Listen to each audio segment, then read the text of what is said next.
আজ থেকে 1 বছর আগে আমার শরীরে কিছু সমস্যা দেখা দেয়। তো ডক্টরের কথা অনুযায়ী আমি কিছু রিপোর্ট করাই, তার মধ্যে দেখা যায় যে আমার ডায়াবেটিস ধরা পড়েছে। ডায়াবেটিস 300+ ছিল আমার।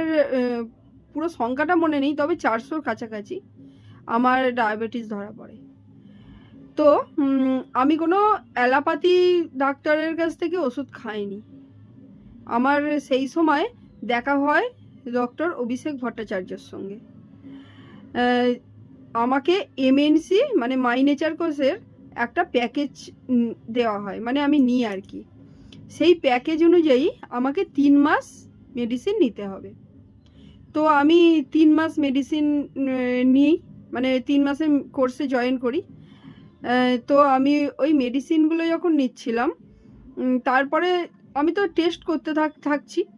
তো আমি দেখলাম যে 2.5 মাস পরে আমার সুগার পুরো নর্মাল। তা 3 মাসের কোর্স তবুও কমপ্লিট করেছিলাম। তারপরে এখনো পর্যন্তই এতদিন হয়ে গেছে আমাকে আর কোনো মেডিসিন নিতে হয়নি, আর যখনই রিপোর্ট করি আমার সুগার নর্মাল। তো আমি বলবো যে আপনারাও অভিষেক ভট্টাচার্যের সঙ্গে যোগাযোগ করুন এবং এমএনসির যে প্যাকেজগুলো আছে আপনারা অবশ্যই সেই প্যাকেজগুলো নিন, ডায়াবেটিস থেকে মুক্ত হয়।